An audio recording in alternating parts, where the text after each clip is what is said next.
Hello and welcome to today's webinar. On behalf of Drug Target Review and Eurofins DiscoverX, I'd like to thank you all for attending. I'm your moderator, Alexandra. Today's speakers will be Dr. James Constantin, Scientific Market Development Manager at Eurofins DiscoverX, and Dr. John Gilchrist, Principal Scientist at Latigo Biotherapeutics. Following their presentation, we will move on to a live question and answer session where you can pose questions to today's speakers. Please remember you can submit questions at any point during the webinar using the questions panel situated in the menu on the right. So without hesitation, may I pass you over to James and John. We want to thank John Gilchrist of Latigo Biotherapeutics for being here today to present some of their latest work on human NAV 1.8 ion channels. We also want to thank everyone in the audience for joining us today. I'm going to give a little bit of background on ion channels in the drug discovery and development process, including the pain pathway and some current therapeutics, how they work. John will present his case study on a novel NAV 1.8 inhibitor. And then I will present a little bit on our ion channel products here at Eurofins DiscoverX, including our capabilities and our cell lines that are available. Then we'll follow with a quick summary and then a Q&A session.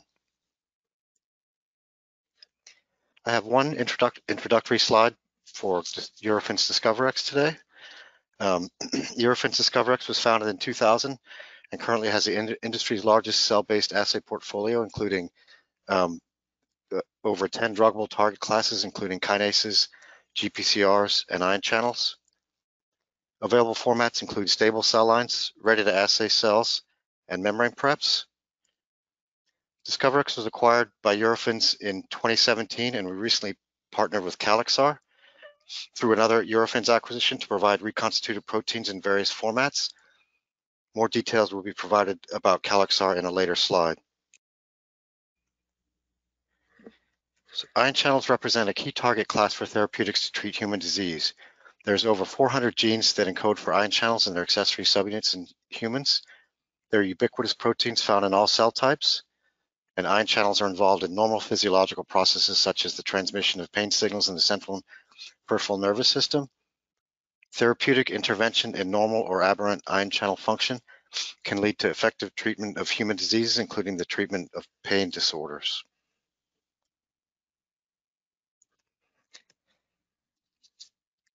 Major advances in the identification of mutations that have been implicated in human disease have been made in recent years, driven largely by routine genetic testing in patients.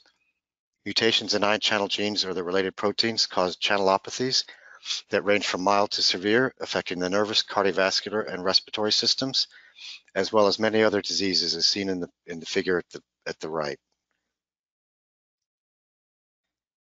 Next, we present some background on the pain pathway and then specifically the role of NAV 1.8 channels in the transmission of pain signals from the peripheral nervous system to the brain. Pain stimuli are detected by nociceptors in the peripheral nervous system. Signals are then transmitted to the central nervous system by dorsal root ganglion neurons. Sodium channels in the DRG neurons initiate trains of action potentials in response to the incoming peripheral nerve signals. This transmits the pain signal to the brain where it's perceived.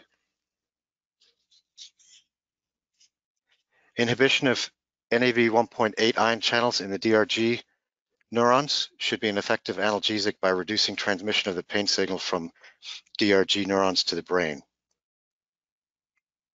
Currently, highly addictive opioid drugs act by depressing neuronal excitability in the CNS by reducing the activity of calcium channels and increasing the activity of potassium channels. Development of an effective inhibitor of NAV 1.8 ion channels could lead to a non-addictive analgesic. John will be presenting very exciting data today about a compound they have found that inhibits NAV 1.8 channels in a novel way. And John, it's over to you. We're looking forward to your presentation. Hello, thank you. Thank you, Jim, for the introduction. My name is John Gilchrist. Thank everyone here for attending this webinar. And thank you also to Eurofins for inviting me to share our research. I'm going to jump right into it today. We're talking about Latigo 33, which is a potent and highly selective NaV1.8 inhibitor with a unique mechanism of action. So NaV1.8 is a voltage-gated sodium channel and a validated target for analgesia. On the left, we have a cartoon diagram of the voltage-gated sodium channel. It's composed of 4 domains, each of which have a voltage sensing domain and a pore-forming domain. The voltage sensing domain is composed of 4 transmembrane segments, and these sense voltage and cause an opening of the channel. The pore-forming region is made up of 2 transmembrane segments, and the pore-forming regions from each of those 4 domains combine to form the pore, which passes the sodium ions. On the right half, you'll see this domain swap architecture, where the voltage sensing region and the pore are not directly adjacent. These voltage sensing domains have charged amino acids like lysines and arginines, which sense changes in membrane voltage, and in response, they move the voltage sensing domains. When the membrane voltage is more negative or hyperpolarized, these voltage sensors are in the down or deactivated state. When the membrane voltage becomes depolarized or more positive, these voltage sensors move up to their activated state. This is linked to the pore, which causes it to open and allows sodium ions to flow into the cell. This can further depolarize the membrane and is what underlies the upstroke of the action potential, which you can see here on the right. Sodium channels are critical for the initiation of action potentials, and these action potentials are the signals that are sent along nerves. If you touch a hot stove, pain-sensing neurons in your finger are going to fire action potentials from that site of injury back to the spinal cord, and then from there up to the brain, at which point you feel that burning stove. And these action potentials are what we call the currency of pain. They carry the message of pain. And if you can prevent or stop the action potentials in pain neurons, then you can minimize the pain signal that makes it to the brain. NaV1.8 in particular is closely linked to pain. It's primarily found in sensory neurons, specifically sensory neurons of the dorsal root ganglia, which Jim introduced earlier, and they're highly represented in pain-sensing fibers. And there have been patients who have mutations in this gene. These mutations can lead to an increase in neuronal excitability by increasing the activity of NaV1.8, and this ends up leading to a greater sensation of pain. So as an example, you'll see here on the left, in response to a current injection to the neuron, and that stimulates like a painful stimulus, your wild type or normal neurons, ones that have a NaV1.8 with no mutation, this fires 3 action potentials in response to that stimulus. However, in neurons that have a NaV1.8 with this L554P mutation, in response to the same stimulus intensity, you're getting a lot more action potentials, meaning the same stimulus is giving a greater pain signal in neurons that have this mutation. And as it's the transmission of these action potentials along the nerve, ultimately going to the brain, and that drives sensation of pain.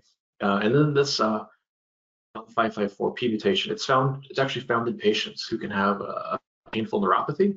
And there's a couple other mutations that have the same kind of effect. And so that's why NaV1.8 is generally considered a genetically validated target for pain, and thus it's a reasonable thing to make drugs against. So this talk is about Latigo 33. On the left here, you see the structure of the molecule. I'm not a chemist, so I'm not going to speak much to the structure. But in advance of any questions, I'll just say that in sulfoxamine here is in the R orientation. And when we've tested the S, there's no difference between the 2 of them. And everything here, that's the R. So in the middle, we have a family of NaV1.8 current traces. And this is using this protocol. So holding membrane potential of -80 millivolts, where the channels are all closed. And then you step up to 0 millivolts, which is more positive, where the channels are open. And that elicits the currents that you're seeing here. You'll note this very rapid opening, this 5 millisecond time bar here. And then there's a very rapid fast inactivation as the current returns to 0. And this fast inactivation is characteristic of sodium channels. As these colors moving from cooler to hotter, so violet up to the red, that's reflecting an increased concentration of Latigo 33 applied. And as the concentration increases, this current becomes smaller because it's being blocked, inhibited by Latigo 33. And then when you analyze this, you're going to see that there's a nanomolar potency of Latigo 33 against the channel. I want to stay away from boring you with too many specific numbers and really focus more on the implications and the meaning of what we're seeing here. But I will say that this tends to average around 30 to 40 nanomolar, but it depends on which system you're testing it in. I also want to say that this was done using a Eurofins NAV 1.8 stable cell line. So next, we'd like to understand a little bit more about the nature of Latigo 33 inhibition of NAV 1.8.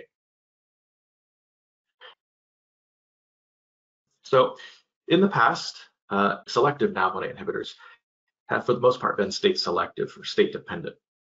And when we talk about state with sodium channels, usually we're talking about the inactivated state. Voltage-gated sodium channels tend to hang out in the resting or closed state at more negative potentials.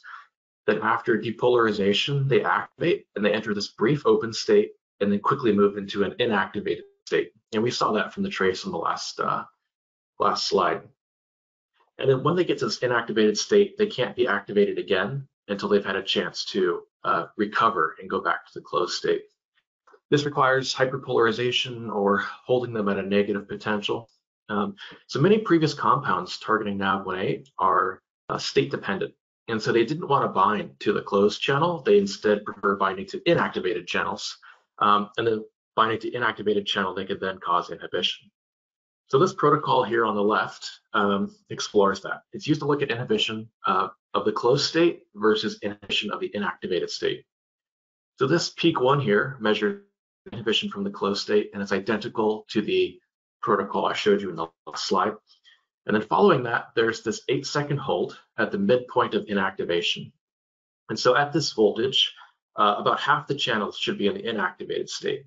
And 8 seconds is a very long time in sodium channel terms. And so it's a lot of time in this inactivated state and plenty of time for the compounds to bind to the inactivated channels. And then after that, there's this peak 2, which is measuring what fraction of channels have been inhibited after this long inactivation hold. And you look down here on the graph, what we see is there's actually no difference between the closed or resting and inactivated inhibition, which suggests the compound has no preference for binding to the inactivated state over that resting state. With a state-dependent inhibitor, you would see this red curve would be more left relative to the black curve, showing that it's more potent against inactivated channels than resting. And as I said, this is a little unusual, and it's a little different from existing NaV1.8 inhibitors. And there's a number of ways that this molecule could inhibit the NaV1.8 current. It could be shifting the voltage dependence of activation. And so you would need to go to a more positive voltage to make the channels open. And from what we see here, doing a conductance voltage relationship or a GV, looking at the fraction of channels that open in response to a voltage stimulus, we'll see that in the presence of compound, these remaining open channels red, and then without compound black, these lines are fits to that, and there's no shift. And so the Latigo 33 shows no evidence of shifting the voltage dependence of activation. Another mechanism by which it could inhibit the channel is to increase the rate of fast inactivation, so making that fast inactivation happen faster. And so what we did is we measured that rate of fast inactivation at each of the concentrations applied, and we don't see any change. And even well above the IC50, there's still no change. So we also don't think that this is a mechanism by which this molecule inhibits. So next here, we looked at the selectivity of Latigo 33. If you're making a targeted sodium channel inhibitor, you want to have a selective compound versus the other isoforms, as sodium channels are very important in excitable tissues. Now, this includes neurons, muscles in the heart, and other kinds of muscle. And there are other isoforms of NaV channel that are critical for proper function of these tissues. Pretty much anything that's got electrical activity, muscle and nerve, it's going to have sodium channels, and they're going to be critical. And so Since these are all part of the same protein family, there can be commonalities in their binding sites, which means that compounds that target NaV1.8 have the potential to hit other sodium channels as well, which could cause problems.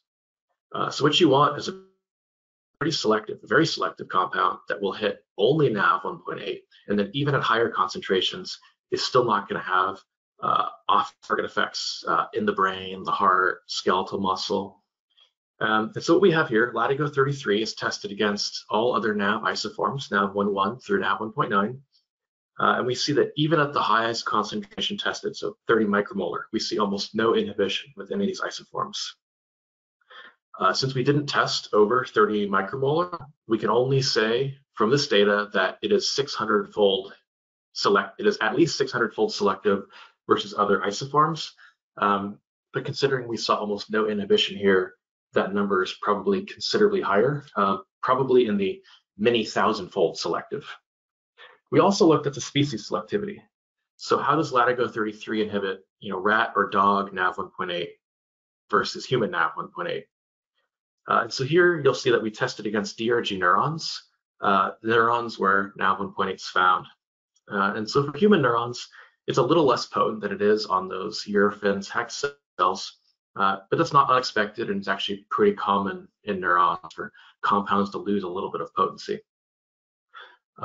Also point out that this human potency, we used both male and female donors, and we saw no difference. So there's no sex-dependent difference in potency. We also tested in the cynomolgus monkey, and that potency is right on par with the human potency. On the other hand, for rat, mouse, and dog, you see these way out here to the right, and there's no line because we couldn't get enough inhibition to get a fit to them. And so even at 30 micromolar up here, there's really not much effect. And so to summarize, Latigo 33 is a very potent compound. It's selective for NaV1.8 against other NaV isoforms, and it's also very selective for primate NaV1.8 versus rodent or dog. Also, I'd like you to keep in mind this big difference in the potency between the human and rat NaV1.8, as this will come into play in just a few slides. Now we wanted to look at how Latigo 33 could affect the overall activity of neurons. If it can inhibit NaV1.8 currents, can it also inhibit action potential firing? As I mentioned before, this is the currency of pain, and it's ultimately what we want to inhibit, not just the current, but its role in promoting action potentials. And so this protocol up here uses a current injection at 150% of the neuron's RIA base. And the RIA base is the minimum current injection required to elicit an action potential. So we give it 50% more than that, a little higher, just to ensure we get firing. And we pulse this 120 times at 3 different frequencies, 1, 3, and 10 hertz, which are consistent with frequencies at which pain signals are transmitted.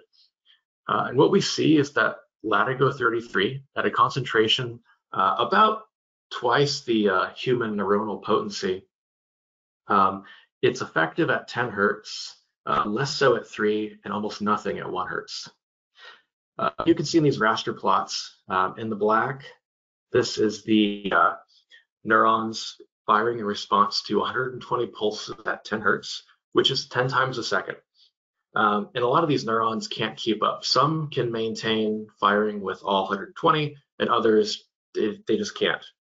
And in the red, this is the exact same neurons after treatment with Latigo 33. And you'll see some of these neurons are not responding, whereas you see almost a complete block in firing. And this isn't unexpected.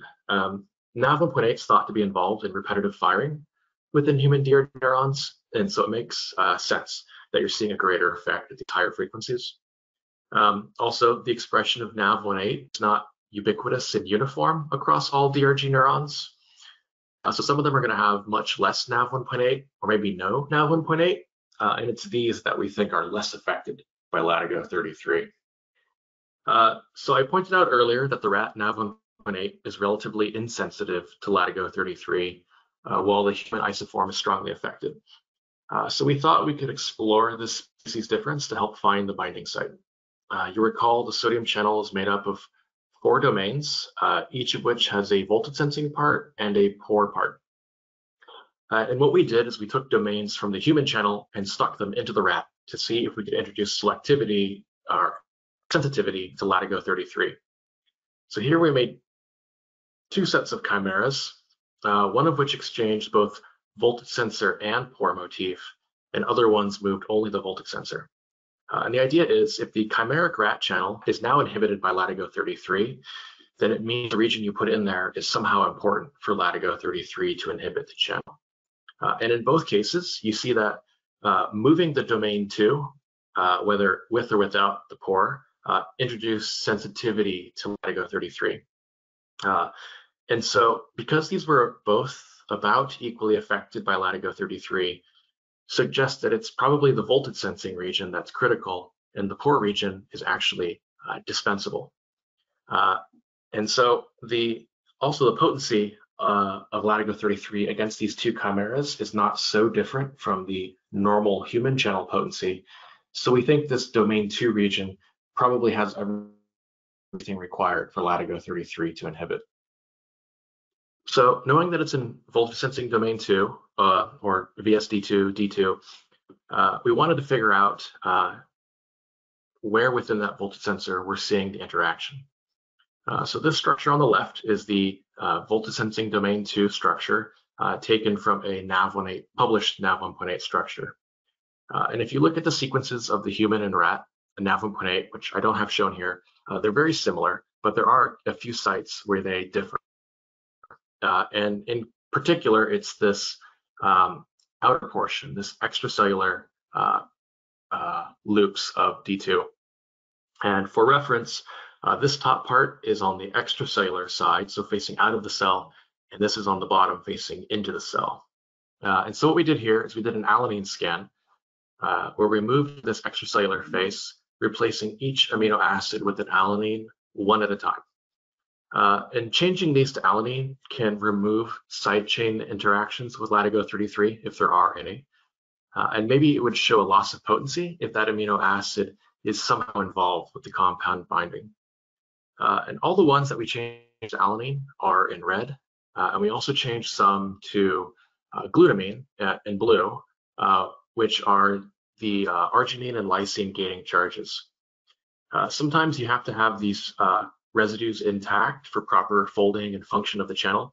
And so by putting in a glutamine, we're maintaining the same shape, but removing the charge. And that can help with expression of channels, but should remove any charge-based interaction.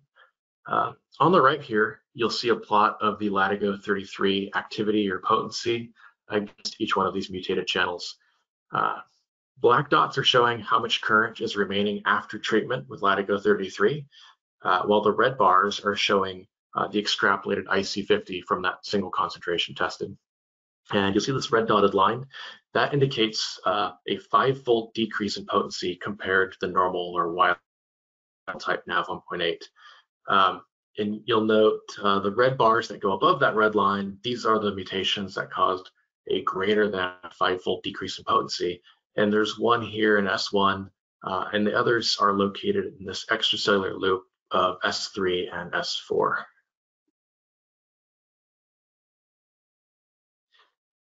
And so here on this next slide, in the middle, you see the same view of that VSD2, but instead the only color is green, and the green ones are those residues that are showing that a greater than 5-fold decrease in potency. So there's the one in S1, and the rest are in this S3, S4 extracellular loop, the ones I just mentioned.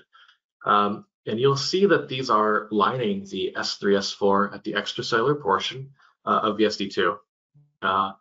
Interestingly, this overlaps with the previously described binding site for protoxin 2.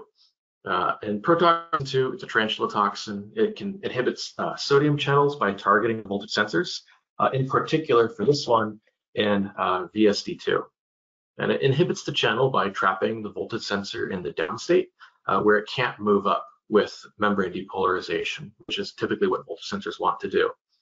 And so it prevents the movement of the voltage sensor and ends up inhibiting the channel that way, because when the voltage sensor can't move, it can't help pull the pore open. And so given that the interaction site for Latigo 33 overlaps with that of protoxin 2, we wanted to see if the mechanism by which Latigo 33 inhibits the channel is similar to the way that protoxin 2 inhibits the channel, which would be pretty interesting. So toxins like protoxin 2 can be kicked off the voltage sensor by a pretty hard depolarization. So if you put on a harder depolarization going more positive, eventually the toxin will pop off the voltage sensor, since it would much rather be bound to the down state than the activated or up state. So here we stimulated the NaV1.8 channel with a 500 millisecond step to increasingly higher voltages to give an opportunity for Latigo 33 to be kicked off of the VSD2, which would then relieve inhibition. And that's what we're measuring here with this blue pulse.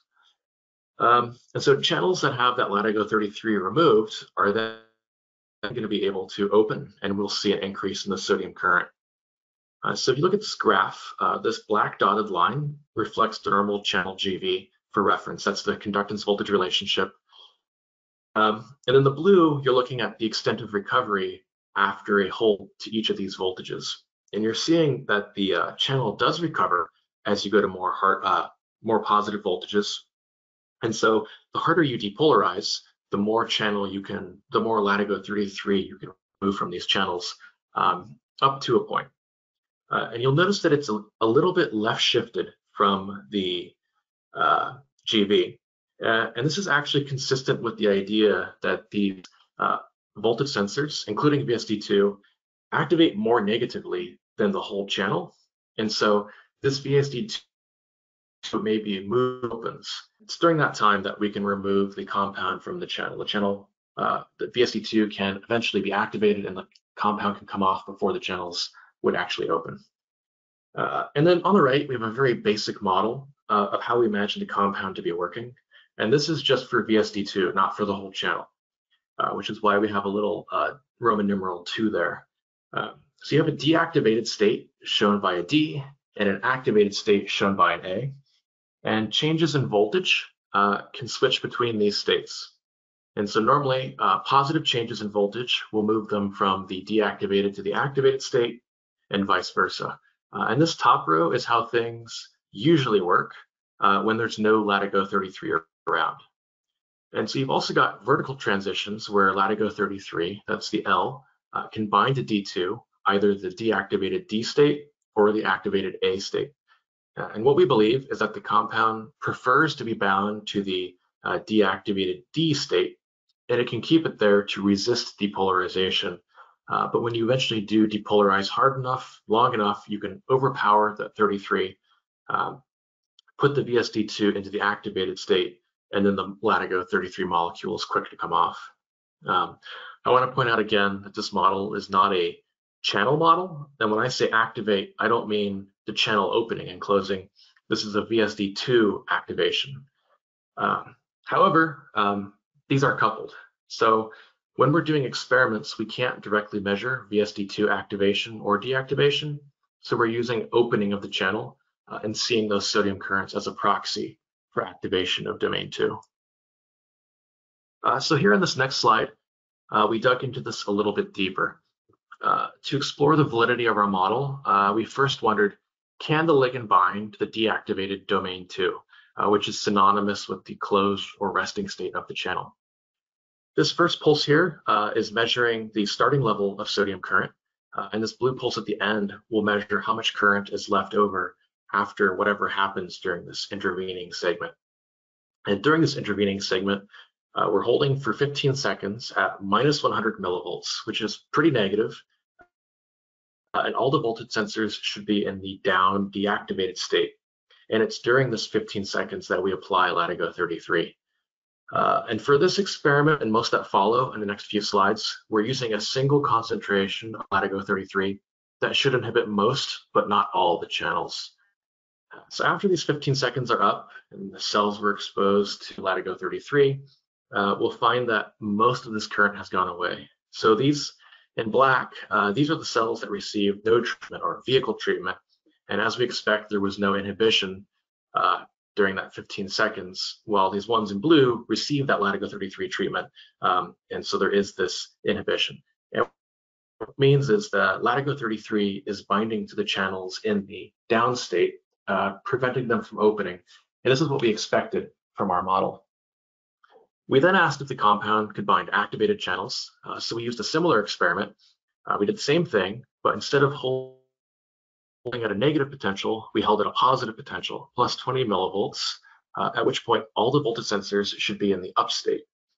And we do, again, a 15-second application of Latigo 33, but this time the VSD2 are all in the activated state. On this top graph, you'll see that both the vehicle cells and the treated cells show about the same degree of inhibition. And this is due to channels accumulating in a slow and activated state, which happens with long depolarizations. We're not seeing much greater inhibition on the compound treated than we are on the vehicle treated cells, which suggests there isn't much binding to that activated VSD2.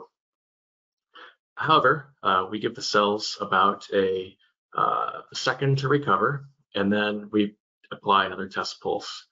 And we see that plotted here on the bottom. So these black vehicle-treated cells have mostly all recovered from that slow inactivation, while the cells that got Latigo 33 are now inhibited, about as much as the protocol at the top. And that's from that Latigo 33 binding to the channels in the downstate during this 1 second.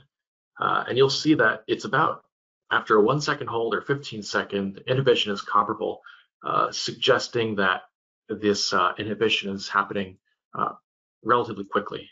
And this is still in line with our model, suggesting that the Latigo 33 prefers binding to the deactivated state rather than the activated. So here we wanted to look more at the kinetics of the interaction between domain 2 and Latigo 33. At this top protocol, what we did is we held the channel at positive voltage for increasingly long periods of time. We know that positive voltages can kick Latigo 33 off the channel. So now we want to see how long do we have to stay at that positive voltage to remove the compound. And that's tracked here by this orange trace. The x-axis is plotting the amount of time that was held at that positive voltage, while the y-axis is looking at how much current remains relative to the start before compound was added. And so what you're seeing here is initially with very short intervals at positive voltage, there's not much recovery and the channels are still inhibited. Current is small, but as the holding time goes longer and longer, up to a second, we see this recovery of the sodium current. And this one does not come back all the way to full, but does saturate at about 1 second. So then we looked at the compound coming back onto the channel, coming back onto the deactivated D state. So what we did is we would hold at plus 40 millivolts for 500 milliseconds. Under these conditions, as much compound will come off the channel as it can. And then we would wait for an increasingly longer amount of time at a negative potential so the compound could rebind to the deactivated channel. And then in blue, we activated it again to look at how much of the channel had been re-inhibited. You'll see in this graph, in the shorter time periods, both the vehicle treated and the compound treated follow the same time course, and that's just measuring the recovery from fast inactivation. But as the time goes longer, Latigo 33 is able to re-inhibit the channels. And this occurs relatively rapidly. And you'll see that within a second, most of the channels have been re-inhibited. And then lastly, we looked at the rate of compound coming off of D2 from in the deactivated state, which is where it prefers to bind. So we'd wash the compound off the channel, and we would do these short, infrequent pulses every few seconds to track recovery of the channel without putting the D2 into the activated state too much. And this time to come off is relatively slower. It takes up to about a minute to hit a plateau. And that's considerably slower than the sub-second time frame we see in these other experiments. And this further reinforces the idea of a preference of Latigo 33 for the deactivated D2 versus the activated D2. So in a neuron at rest, the membrane voltage is going to be negative. The voltage sensors will be in the down state, and Latigo 33 can bind and inhibit channels. But in a neuron that's firing very rapidly, that membrane voltage is going to go positive during each of those action potentials, or APs. And it's going to go positive more often with the higher the frequency of firing. So given that the compound prefers the deactivated state and it can be removed from the activated state, we wanted to understand what would happen to Latigo 33 in neurons that are firing at a high frequency and where the channels are going to be spending a larger proportion of time at positive membrane potentials. This is an experiment that's challenging to do in neurons, as the neurons can't always follow this higher frequency firing, as you saw several slides ago, where they couldn't even keep up with the 10 hertz pace. So what we did instead, we did this in heterologous expression, and we used an action potential waveform as the voltage command. So the channel in these cells would experience the same change in voltage that it would during an actual action potential. This protocol elicits the current you see here in black, and then we can convert that to find the conductance here in red, which is plotted in these middle graphs. In the top graph, we're going from lower frequencies like 1 hertz at colder colors up to higher frequencies in the warmer colors up to 20, 40 hertz. 40 hertz, this is an action potential every 25 milliseconds. That's pretty fast. And this top graph shows vehicle-treated cells, so no compound. And you see this decrease in the conductance as the number of stimulations increases. And this effect is happening faster and it's more pronounced at these higher frequencies. This is called use-dependent inhibition, and it comes from these NaV1.8 channels becoming inactivated during the AP and then not having enough time to recover from that inactivation before the next AP. And eventually they reach a balance according to that frequency. And you see the same thing below with the Latigo 33 treated cells. So the problem is, if these higher frequency stimulations are causing Latigo 33 to come off the channel, remove inhibition, it's going to be really hard to see with this use-dependent inhibition. And when I talk about the compounds being kicked off at a higher frequency, that's something called reverse use dependence. And it's hard to see that right now with this use-dependent inhibition causing the conductance to run down. To fix this, we used a subtraction approach. It assumes that this use-dependent inhibition has a consistent rate determined by the frequency. And if we figure out what that rate is, and then compare it to what we expect versus what we observe, it's going to leave us with this residual, the difference between those, which we have plotted down here. And what you're seeing is that you don't start seeing much reverse use dependence or any until about 10 hertz, and it's already saturated by 20 and 40 hertz. And at that, it's not quite a 9% recovery. So the conclusion here is that if you're firing these neurons at higher frequencies, despite them spending more time in the activated state, you're not really removing much compound from the channels. And so we don't think that higher rates of firing are going to lead to increased disinhibition of NaV 1.8. So this is important because you wouldn't want your painkiller drug to lose efficacy as the pain signal increases. And that's not what we're seeing here. Lastly, we asked, could Latigo 33 be effective in NaV 1.8 channels bearing mutations that are linked to disease? So we tested Latigo 33 on NaV 1.8 channels mutated to carry different mutations that have either been linked to a pain disorder or associated with pain sensation. All these are found outside of VSD2, and so it was not surprising that none of them affected Latigo 33 potency, which suggests that a molecule targeting VSD2 could be effective in treating pain for patients who have mutations that we've identified that have been observed before outside of VSD2.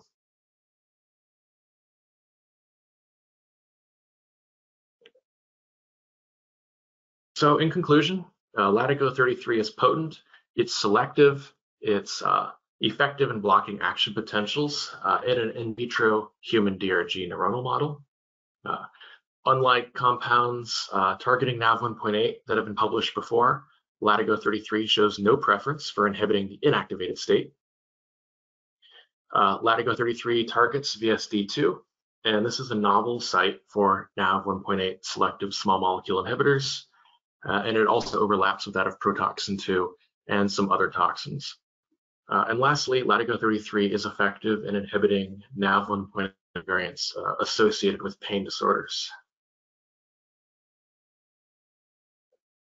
And with that, I'd like to conclude my talk. I'd like to thank the Latigo team who contributed to this effort, and also those who performed external activities for us. Anabios and Neuroservice USA did experiments in DRG neurons from humans, dog, and cyno. Charles River Lab did the testing for NaV1.1 through NaV1.7 and BSIS for NaV1.9. And then GenScript made all the clones for our alanine scan. Again, I'd like to thank the organizers for giving me this opportunity to share our work. As I mentioned before, this paper has been published in Molecular Pharmacology, so you can find it there with a lot of other data that I didn't talk about here. In acknowledgement to Eurofins, I'd also like to point out that the human and rat NaV1.8 stable cell lines we used are both products of Eurofins DiscoverX. I'll now present some background on our portfolio of ion channels for drug discovery.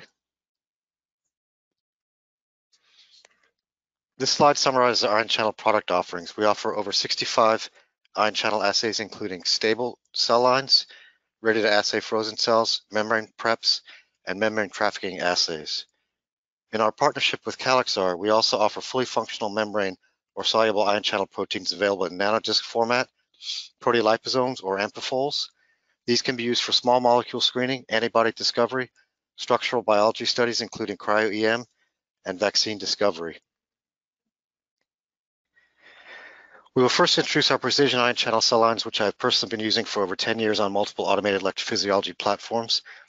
These cell lines are high-quality cell lines for target discovery, hit screening, lead optimization, and safety studies. They're suitable for manual and automated electrophysiology and fluorescence imaging. They're available as continuous culture and now in ready-to-assay format. Many of you may know these cell lines as the millipore ion channel cell lines, where they resided for almost 10 years. Eurofins DiscoverX is now the home and exclusive provider of precision ion channel cell lines. We are part of Eurofins Discovery. We are the products company and the leading provider of cell lines, cell-based assays, and enzymes for drug discovery and development. The precision ion channel cell line portfolio was acquired through the acquisition of Millipore after a series of smaller acquisitions.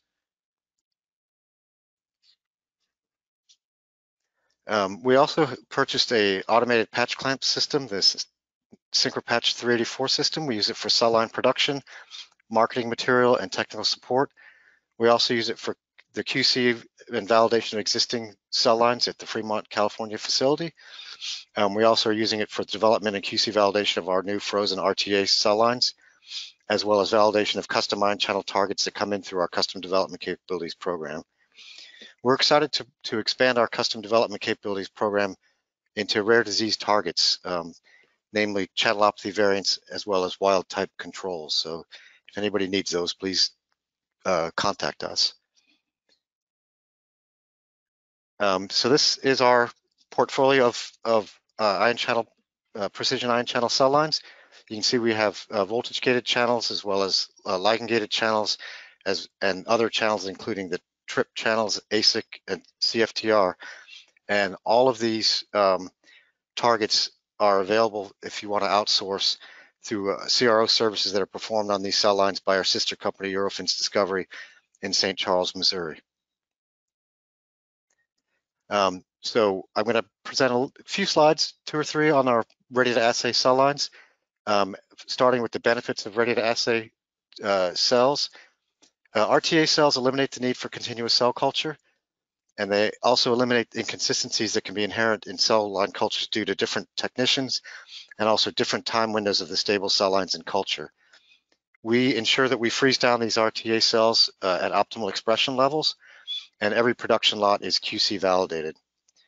We have launched the first 2 in our cardiac panel the HERG is launched and the NAV 1.5 is launched, and we can take quotes on those now. Our expectation is to launch CAV 1.2 and NAV 1.8 mid to late summer. And I wanted to give a quick reason why we launched the cardiac panel first, and that's due to the FDA CiPA guidelines. So in the early 2000s, the FDA recommended that any drug that was submitted to the FDA for approval needed to be tested against the HERG channel. And that was because blockade of the HERG channel could lead to arrhythmias in the action potentials. Over the years, several groups came together and formed the CiPA committee, and that's that what they argued was that blockade of the NAV 1.5 or the CAV 1.2 channel can offset any blockade in the HERG channel and render the drug safe. So their argument was that too many drugs are being dismissed because of HERG blockade, whereas blockade of NAV 1.5 or CAV 1.2 can render the drug safe. Okay, so I'll just show a few slides with the data from the RTA cells. This is the NAV 1.5 currents we did a current voltage relationship. These are the raw ionic currents. We're measuring the peak currents. And when we plot the peak currents, we get an IV plot, and we have good voltage control here. And then in the negative potentials where it's most difficult. And then this is the peak currents over time. And you can see we have stable currents, a little bit of rundown there, but then they stabilize again. And then we add tetracaine and get a nice block with the tetracaine. The dose response curve for NAV 1.0 channels to tetracaine is shown here, and a summary table is shown here with we did 2 runs of each on the 384 well system with an average of 72% success rates for our RTA cells compared to 74% for our stable cells, so they're quite close. This is our HERG RTA cell line. So again, the family of currents when applying a family of voltages, the IV curve, and then peak currents measured at minus 40 millivolts, and then blockade with cisapride gives a complete block, and then the dose response curve of about 30 nanomolar, which is as expected for cisapride on HERG channels. Our summary table is shown here. Again, 2 runs, 34 well runs on the RTAs compared to the stables. And our success rates do drop off a little bit on the RTAs, but in my opinion, completely acceptable.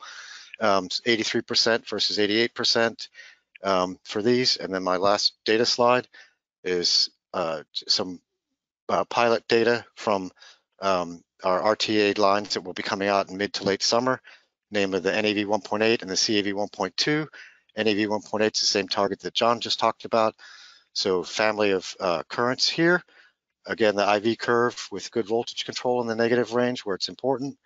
Mean success rate in 2 pilot lots of 73%, which we're quite happy with.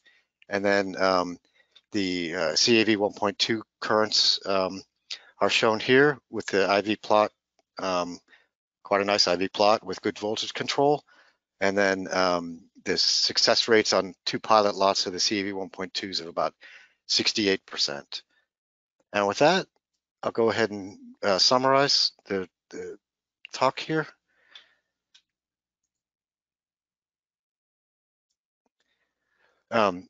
Analgesics designed to inhibit the activity of the NAV 1.8 channel in the pain pathway are promising non-addictive alternatives to opioid analgesics.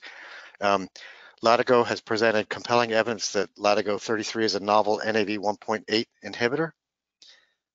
And Eurofins DiscoverX is in the process of converting selected stable cell lines into ready-to-assay format, including cardiac safety and therapeutic pain targets.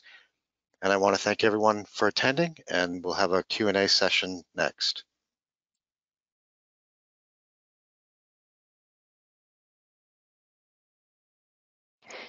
Great. Thank you, James and John, for your excellent presentation.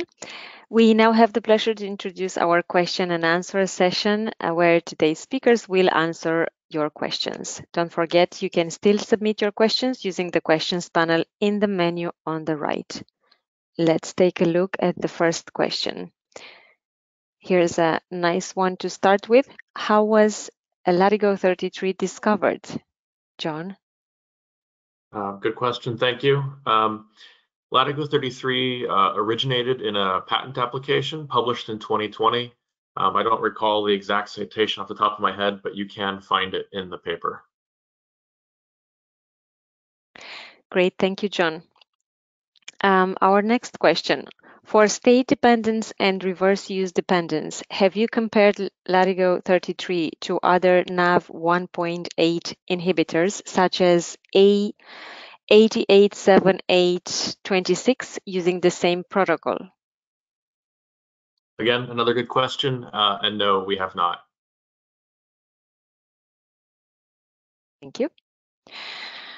Were potency differences observed when the alpha subunit was expressed alone versus expressed in combination with the beta subunits, beta 1 and beyond beta 1? So the Eurofins cell line is a NaV 1.8 beta 1 stable. And so we did most of our work in that or in the ND723 cell line, which is supposed to have endogenous beta 1 and beta 3. So we actually don't have a condition in which we've tested only against NaV 1.8 without the beta present. However, I don't anticipate we would see any effect from the beta subunit, beta 1 or beta 3, as those are primarily engaging domain 4 or maybe domain 3. And then the beta 2 and beta 4 subunits, while they could impact the domain 2 binding site, the NaV 1.8 lacks the conserved cysteines required for a disulfide between beta and alpha. So we don't anticipate we would have any beta subunit effects on Latigo 33 inhibition. Thank you, John.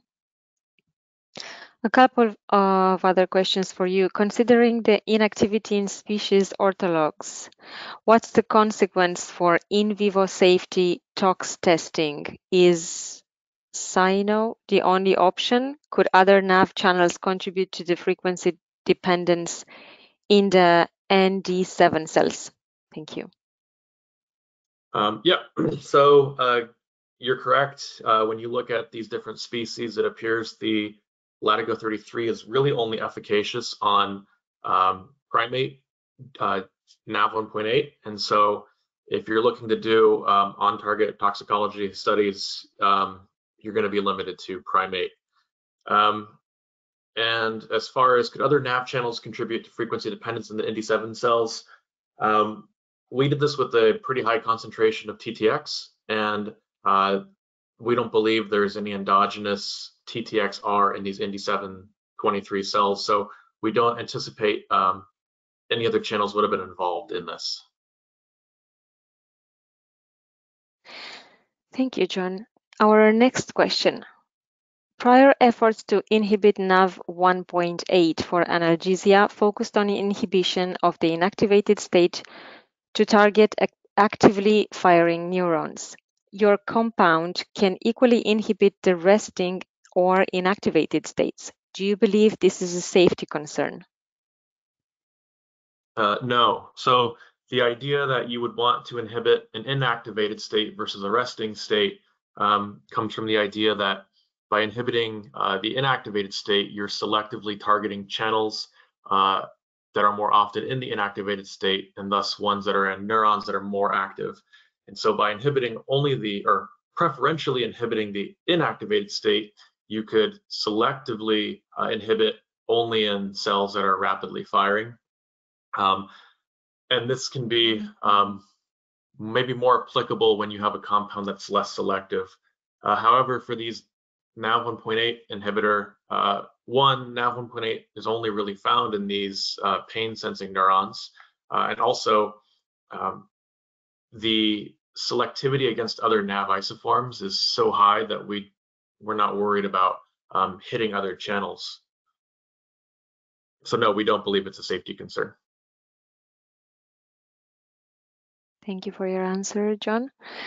Another question. Latigo 33 is a remarkably selective molecule with quite a large potency shift between the human and rat NaV 1.8 isoforms. Is this shift entirely from the VSD2 binding site?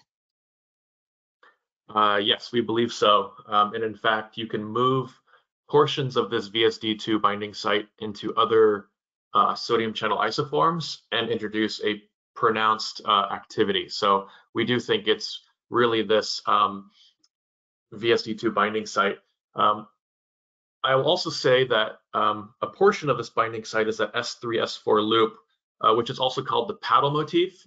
And in fact, my old thesis advisor did a lot of work moving sodium channel paddle motifs into potassium channels, which introduced sensitivity to toxins. And by doing that, they were able to map toxin binding sites. So there's a precedent for this S3-S4 loop carrying a toxin binding site.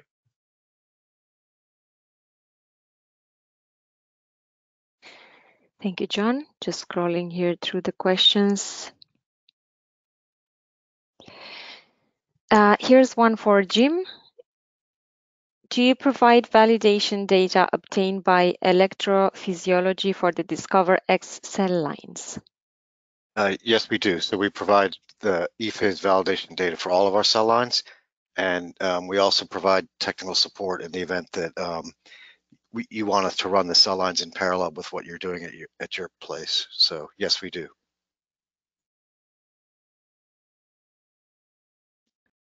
Thank you very much. All right. Another question for John here. Great talk, Dr. Gilchrist. Thank you. As mentioned, much of NAV 1.7 drug discovery was often targeting the 1.7 inactivated state.